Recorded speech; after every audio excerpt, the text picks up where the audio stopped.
Bonjour les amis, j'espère que vous êtes prêts pour une nouvelle contradiction apparente dans la Bible.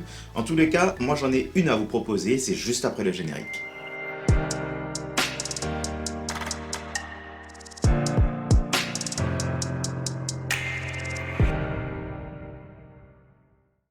Le verset qui va nous intéresser aujourd'hui se trouve dans le livre de l'Exode, au chapitre 34, et c'est le verset 33. Exode 34, verset 33. Et ce que je vais faire, c'est que je vais vous lire ce passage dans 6 versions, 6 traductions différentes. Et vous comprendrez vite pourquoi. Mais il faut que je vous dise quand même quelques mots sur le contexte du verset pour que je sois sûr que vous sachiez de quoi on parle. En fait, nous sommes au temps de Moïse, donc Ancien Testament, Ancienne Alliance. Nous sommes au temps de l'Exode, d'où le fait que ce soit dans le livre de l'Exode. Quand on parle de l'Exode, c'est-à-dire le moment où le peuple d'Israël sort d'Égypte. Moïse va conduire le peuple hors d'Égypte, c'est l'Exode. Et donc là, nous sommes à un moment où l'Exode a eu lieu et justement, Moïse vient de passer 40 jours et 40 nuits sans manger, sans boire, dans la présence de Dieu sur la montagne du Sinaï. Et Dieu a écrit sur des tables de pierre les paroles de l'Alliance, les 10 commandements. Maintenant, Moïse redescend pour transmettre au peuple les paroles que Dieu lui a confiées. Et là, il se produit un phénomène vraiment spécial. Le visage de Moïse brille, il rayonne. Il rayonne à tel point que le peuple éprouve de la crainte. Et maintenant, voici notre verset. Nous arrivons, toujours chapitre 34, au verset 33. Et je vais commencer par le lire dans une Bible Summer. Exode 34, verset 33. Quand il eut terminé de parler avec eux, il se couvrit le visage d'un voile.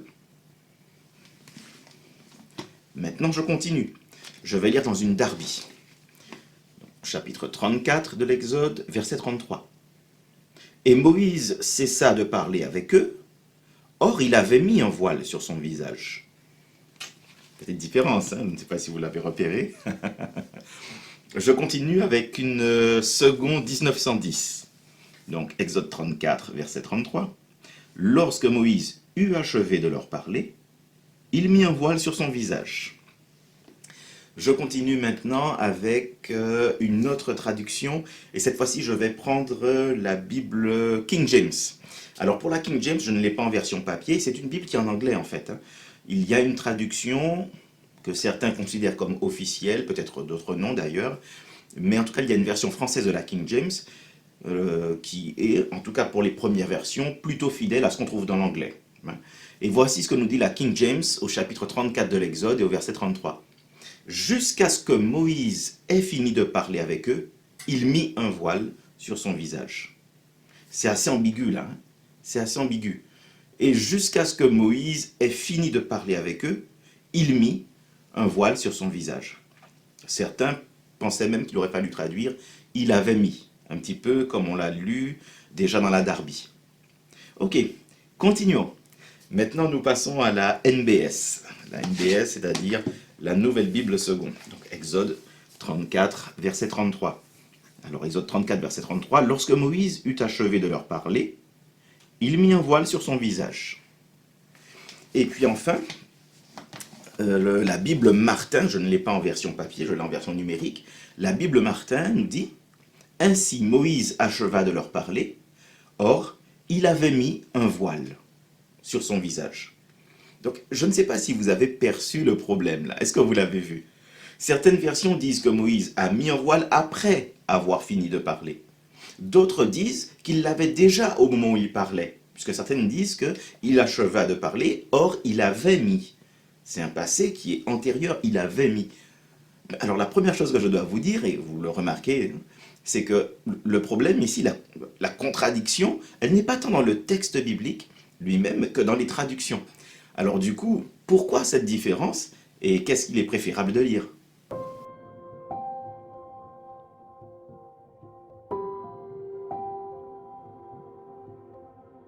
Il nous faut faire un peu d'hébreu, parce que notre texte original, il est en hébreu. Le livre de l'Exode l'a écrit en hébreu. Et je dois vous dire deux choses importantes sur l'hébreu. Tout d'abord, si en français nous avons plusieurs temps pour exprimer le passé, par exemple, passé composé, passé simple, imparfait, plus que parfait, je vous rappelle que le plus que parfait, c'est un passé qui permet d'exprimer une action antérieure à une autre. Et puis, nous avons pour le futur plusieurs possibilités aussi. Nous avons le futur simple et nous avons le futur antérieur. En hébreu, ce n'est pas du tout la même chose. En fait, on a juste l'accompli, c'est-à-dire ce qui est fait, c'est passé, c'est accompli, et l'inaccompli. On n'a pas toutes ces variations là, on n'a pas différents types d'accompli, différents types d'inaccompli. On a l'accompli et l'inaccompli. Et pour savoir si une action est antérieure à une autre, c'est-à-dire si une action se produit avant une autre, il n'y a pas de temps particulier pour ça en hébreu. Il faut donc qu'il y ait un indicateur dans le texte ou un élément clair dans le contexte. Ça, c'est la première chose que je devais vous dire. Maintenant, tenez-vous bien parce que j'ai plus étonnant encore. Ça, c'est la deuxième chose. D'entre toutes les langues sémitiques, l'hébreu a une particularité. C'est les chaînes narratives. En fait, il y a deux types de chaînes narratives. La chaîne qui décrit une chaîne d'événements, d'actions dans le passé, et puis la chaîne narrative qui décrit une chaîne d'événements futurs.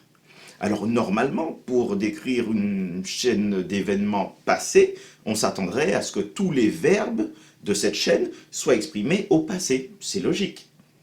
Mais ce n'est pas la logique de l'hébreu. Ça, c'est notre logique, ce n'est pas la logique de l'hébreu. Là, il y a une particularité.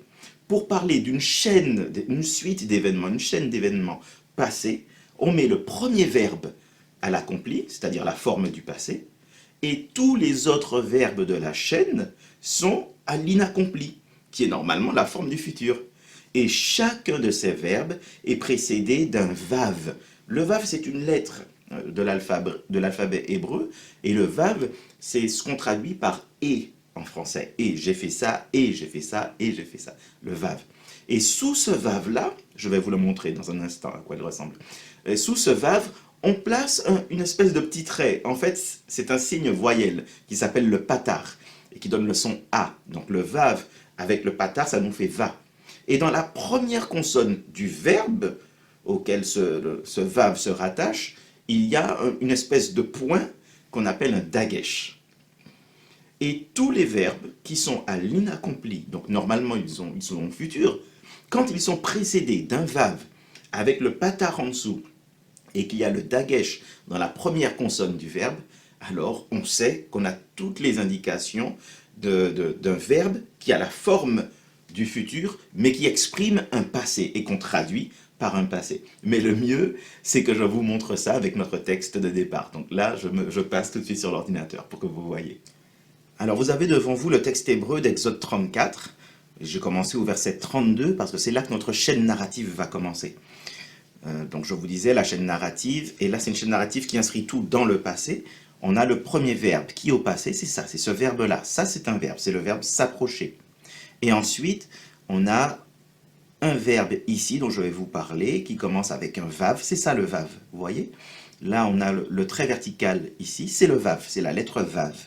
Et ce qu'on a en dessous, là, le petit trait là, horizontal, c'est le patar, qui est un son voyelle qui se prononce A. Quand on a le vav et le A, ça nous fait va. Ensuite, alors ce va, on le retrouve également ici. Là, vav et patar, ça nous fait va. On le retrouve également ici. Vav et patar, va. Ensuite, ce qu'on a après ce vav-là, c'est le verbe. Et là, c'est le verbe commander. Donc là, on a un verbe. Il est à la forme de l'inaccompli. Alors là, ça ne s'invente pas. Il faut connaître les verbes à l'accompli, à l'inaccompli. Il est ici à l'inaccompli. Donc on a un va qui précède un verbe à l'inaccompli. Ici, on a un va qui précède aussi un verbe. Ça, c'est le verbe à l'inaccompli. Et c'est le verbe terminer, achever. Ensuite, ici, on a un va encore et qui précède un verbe. Et là, c'est le verbe Nathan, donner. Et il est à l'inaccompli aussi. Je vous avais dit qu'il y a non seulement le vav, il y a le patar, et puis il y a un point qu'on appelle le dagesh qui se trouve dans la première consonne du verbe. Et bien voilà, c'est ici. Ça, c'est la première consonne du verbe. Ça s'appelle un yod, cette lettre, c'est un yod.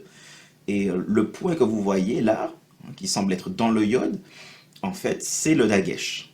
Et on le voit bien. Donc ici, on a vav, patar, dagesh. Donc là, on sait qu'on a un verbe qui fait partie de la chaîne qui inscrit tout au passé. Ici, on a le vav, le patar. On n'a pas de dagesh à cause du signe qu'on a là. Ce signe voyelle qu'on a sous le yod, là, ce signe voyelle, ça s'appelle un sheva. quand on a un cheval, on ne met pas de dagesh. Donc, on sait ici qu'on a aussi un vav qui va faire que même si le verbe est à l'inaccompli, quand on va le traduire comme une action passée, même s'il n'y a pas de dagesh, ça, on le reconnaît. On a le même phénomène ici, avec le va, on aurait attendu un dagesh ici, mais comme on a le cheval en dessous, donc on ne met pas de dagesh. Alors maintenant, j'ai un verbe au passé. Ensuite, ici, un verbe précédé, un verbe qui a la forme de l'inaccompli précédé par un va. Pareil ici, pareil ici. J'ai ma chaîne qui inscrit tout dans le passé. Je vous fais une petite traduction, vraiment du mot à mot, des versets 32 à 33, puisque la chaîne commence avec ce verbe à l'accompli, au passé, je dois commencer au verset 32. Le verset qui nous intéresse est surtout le 33. Et si on trouve dans le verset une indication que le voile avait été mis avant que Moïse ait fini de parler, eh bien nous traduirons Moïse avait mis un voile. Mais s'il n'y a aucune indication, alors ça voudra dire que simplement le fait de mettre le voile vient après. C'est dans la chaîne des actions. Alors, traduisons ça de manière vraiment littérale. V'harei chen nikshu kol bnei Israël. Donc, et après ceci, s'approchèrent tous les fils d'Israël. C'est un sémitisme, hein, fils d'Israël, ce sont les Israélites. Donc, après ceci, s'approchèrent tous les fils d'Israël. Vayotzavem et kol asher diber Adonai ito behar Sinaï. Et il leur commanda tout ce que avait dit Dieu, l'Éternel, ça c'est le tétragramme Adonai, le tétragramme, donc tout ce qu'avait dit l'Éternel à lui, sur la montagne du Sinaï. Et il leur commanda tout ce que l'Éternel lui avait dit sur la montagne du Sinaï.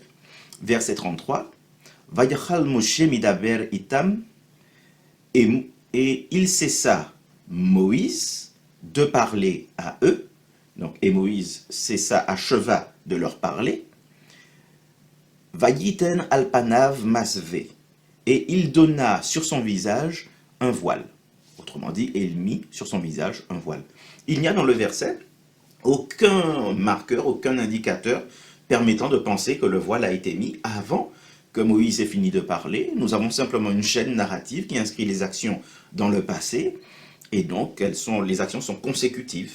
Les Israélites s'approchent, ensuite Moïse leur commande tout ce que Dieu lui a dit sur la montagne du Sinaï, ensuite Moïse achève de leur parler, et ensuite Moïse met un voile sur son visage. Mais alors, qu'est-ce qui a pu amener certaines versions à penser que Moïse avait déjà mis un voile avant ?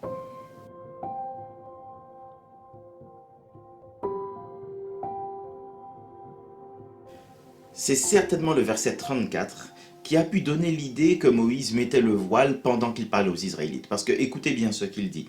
Donc là, je suis dans Exode chapitre 34 et je lis le verset 34. Écoutez ça, le début, la première partie, la première moitié du verset.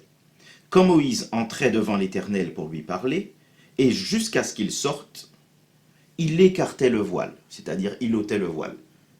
Hein, ce qu'on comprend de cette partie du verset 34, c'est que Moïse entre dans la présence de Dieu. Alors il y avait une tente, hein, qui était, on appelait la tente de la rencontre, justement parce que Moïse y rencontrait Dieu, et Dieu se laissait trouver là, et donc Moïse pouvait consulter Dieu, et il pouvait ensuite parler au peuple de la part de Dieu.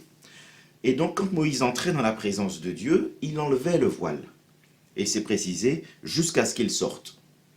Donc l'idée là qu'on pourrait avoir, c'est qu'au moment où il sort, il se couvre la tête. Et ensuite, quand il va parler donc au peuple pour leur dire ce que Dieu lui a révélé, il a donc le visage voilé. Mais attention, cette première moitié du verset 34, elle n'est pas là pour nous dire ce qui se passe au moment où il sort, mais plutôt pour nous dire ce qui se passe au moment où il est dans la présence de Dieu. Dans la présence de Dieu, le voile est ôté. Mémorisez cette phrase-là. Enfin, en tout cas, non, mémoriser c'est peut-être un peu fort, mais il faudra vous en souvenir dans quelques temps. Dans la présence de Dieu, le voile est ôté. Je ne vous en dis pas plus pour l'instant. Pour savoir ce qui se passait à la sortie, il faut lire la suite du verset 34 et puis le verset 35 particulièrement. Or, voici ce qui nous est dit. Donc je lis la fin du verset 34. Quand il sortait, vous voyez, donc maintenant on va savoir ce qui se passe quand Moïse sortait. Quand il sortait, Il disait aux Israélites ce qui lui avait été commandé. Donc il parle aux Israélites. Pour l'instant, on ne sait toujours pas s'il a le voile ou pas. On a plutôt supposé qu'il avait le voile parce qu'il entrait dans la tente et il enlevait le voile jusqu'à ce qu'il sorte. Bon, là, c'est pas précis. Est-ce que c'est dès qu'il sort qu'il le met ou est-ce qu'il sort, il parle, puis il le met? Verset 35, lisons-le. Les Israélites regardaient le visage de Moïse et voyaient que la peau du visage de Moïse rayonnait. Et Moïse remettait le voile sur son visage jusqu'au moment où il rentrait pour parler avec l'Éternel. Donc, est-ce que vous voyez ce qui se passe? En fait, nous avons d'abord, le verset 33 nous parle d'abord, et les versets qui précèdent nous parlent d'abord de ce qui s'est passé, la première fois où le phénomène s'est produit. Moïse descendait de la montagne, et c'était la première fois que ça arrivait, son visage rayonnait, et là le peuple a été saisi de crainte. Moïse a parlé au peuple, et ensuite, il a mis un voile, hein, chaîne avec c'est une chaîne narrative tout simplement. Et ensuite, ce qui s'est produit là, il se trouve que ça s'est répété. Autrement dit, c'est devenu une pratique, quoi. On est passé d'un événement particulier à une pratique. À chaque fois que Moïse entrait dans la présence de Dieu, il enlevait le voile, mais quand il en sortait, son visage rayonnait. À chaque fois qu'il sortait de la présence de Dieu, il y avait comme un reflet de la gloire de Dieu, finalement, sur le visage de Moïse. Son visage rayonnait. Il parlait au peuple, puis il mettait, dès qu'il avait fini de parler au peuple de la part de Dieu, il remettait le voile. Et il n'enlevait le voile qu'une fois qu'il entrait dans la tente de la rencontre pour être dans un moment à nouveau d'intimité spirituelle avec Dieu.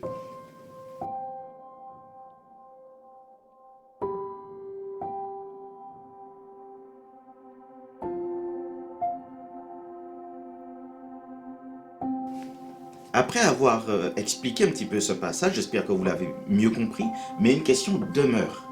Et peut-être que vous vous la posez aussi. Cette question, c'est pourquoi Moïse mettait-il un voile? Son visage rayonnait, d'accord. Ça suscitait de la crainte au sein du peuple, d'accord. Mais quand même, ça montrait quelque chose de la gloire de Dieu sur le visage de Moïse. C'était quand même quelque chose d'extraordinaire. Alors pourquoi devait-il mettre un voile? Là, pour le savoir, il nous faut aller faire un petit tour du côté du Nouveau Testament, dans la deuxième lettre de Paul aux Corinthiens. Et là, je suis obligé de vous donner rendez-vous pour une prochaine capsule. Que le Seigneur vous bénisse.